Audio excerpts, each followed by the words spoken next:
सृष्टि में मनुष्य का होना, क्योंकि मनुष्य है तभी परमात्मा है। यदि मनुष्य न हो तो परमात्मा को आने की जरूरत भी नहीं है।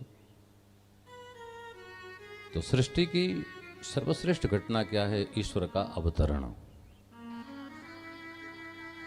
क्योंकि भगवान तो सदैव बैकुंठ में, गोलोक धाम में, साकेत धाम में विराजमान रहते हैं, लेकिन समय समय पर ईश्वर का पृथ्वी पर अवतरण होने से पृथ्वी जो है शोभायमान हो जाती है।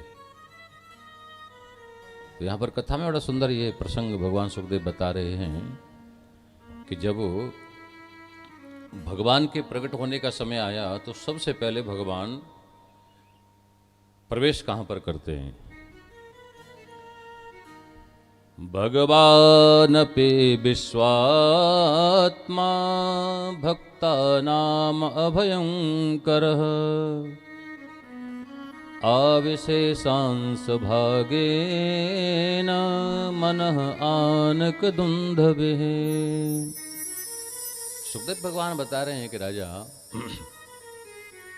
लोगों ने केवल इतना ही जाना कि भगवान ने देवकी के गर्भ में प्रवेश किया है, लेकिन ये बड़ी सीक्रेट बात है, बड़ी महत्वपूर्ण बात है कि देवकी के गर्भ में आने से पहले भगवान ने वसुदेव जी के मन में प्रवेश किया है।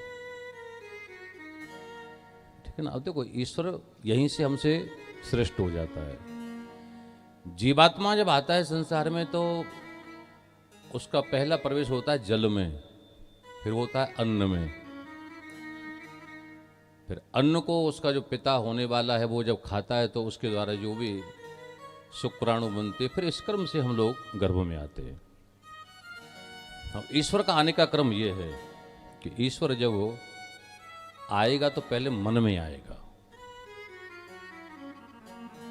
तो मतलब ये है, अभी हम चिंतन कर रहे थे कथा का, कि ऐसा नहीं कि वसुदेव जी को ही कृष्ण की प्राप्ति हुई है, ईश्वर की प्राप्ति मैं भी कर सकता हूं और आप भी कर सकते हैं।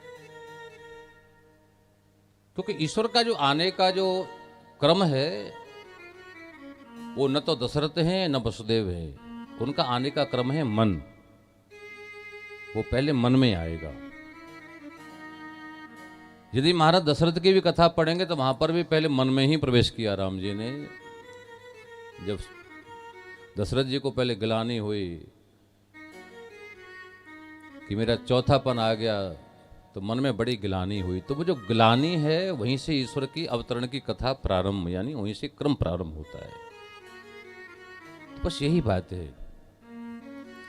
हाँ, एक जैन मुनि महाराज श्री के मुख से मैंने कभी बात सुनी, मेरे को कभी कोई याद आ जाते हैं, बड़ी अच्छी बात उनकी।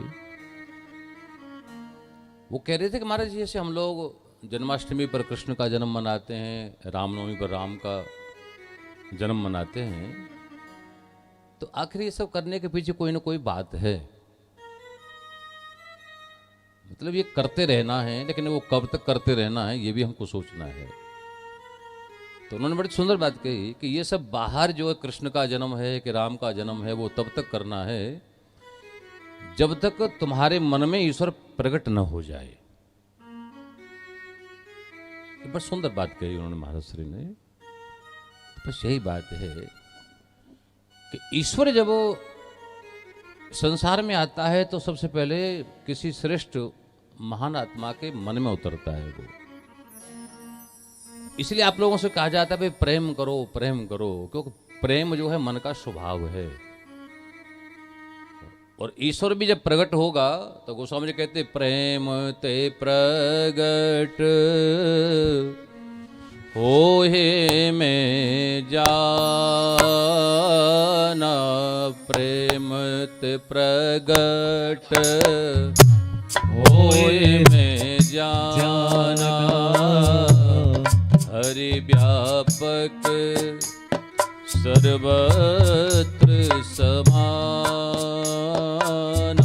हरि व्यापक सर्वत्र समाना, प्रेम ते प्रगट होए में जाना, प्रेम ते प्रगट होए में जाना। ईश्वर आता तो मन में है, ध्यान देना, लेकिन प्रकट कौन करता है? प्रेम।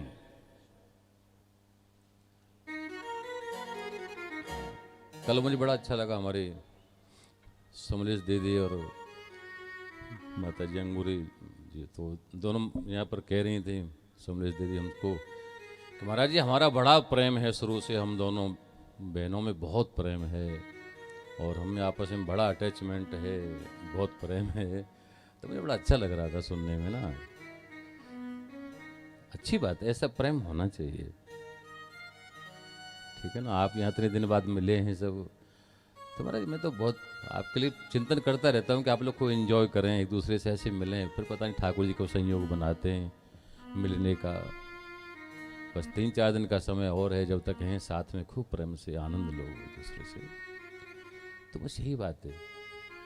ये जो व्यवहार जगत का प्रेम है, भले ही शास्त्र इसको प्रायोरिटी नहीं देते हैं, पर इस तरह से करने से क्या है, हमारे मन का स्वभाव बदलता है, यानी हमारे मन में प्रेम करने की आदत शुरू होती है, ठीक है ना। मतलब नफरत को निकालना है मन में से, ईर्ष्या को निकालना है, तो प्रेम ज्यादा करना पड़ेगा, ठीक है ना। यदि आपके मन में ईर्ष्या भरी है, तो ईर्ष्या क्यों भरी है? वहां प्रेम की कमी है, इसलिए भरी हुई है। वहां पर प्रेम भर जाएगा तो ईर्ष्या अपने आप खत्म हो जाएगी। तो बस यही है, ईश्वर जब आता है प्रभु, तो मन में आता है। इसलिए साधना के क्रम में बहुत ज्यादा टारगेट मन को ही किया गया है। आप मन पर बहुत ध्यान दें, हाँ, मन पर सबसे ज्यादा ध्यान देना पड़ता है, क्योंकि यही सीढ़ी है। इसी सीढ़ी पर चढ़ करके आप परमात्मा तक पहुंचेंगे। तो श्री बसदेव जी महाराज के मन में भगवान ने प्रवेश किया, फिर इसी क्रम में माता देवकी के गर्भ में भगवान ने प्रवेश किया बसदेव जी के माध्यम से। और फिर सुखदेव बता रहे हैं, सुखदेव जी भगवान, कि उसके बाद में सादेव के सर्व जगन निवास निवास भूताम नितराम नरेजे। और सुखदेव जी महाराज यहाँ पर देवकी माता की प्रशंसा कर रहे हैं कि धन्य है देवकी माता के गर्भ में भगवान प्रवेश किए हैं।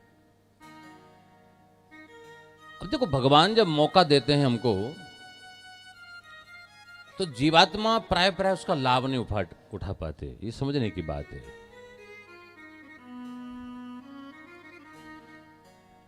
अब देवकी माता के गर्भ में भगवान प्रवेश करते हैं, तो सुखदेव जी कहते हैं देवकी माता पहले से ज्यादा सुंदर हो गई, और हो ही जाएंगी भाई। जब ईश्वर किसी में प्रवेश करेगा तो पहले से ज्यादा श्रेष्ठ वो हो ही जाएगा।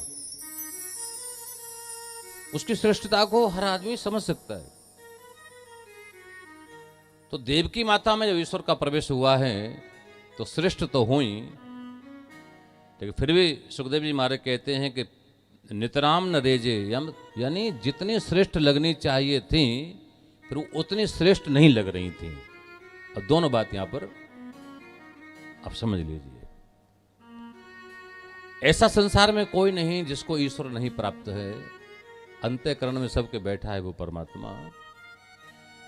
लेकिन परमात्मा की प्राप्ति के बाद भी जीवात्मा उतना श्रेष्ठ क्यों नहीं हो पाता जितना श्रेष्ठ उसको होना चाहिए था।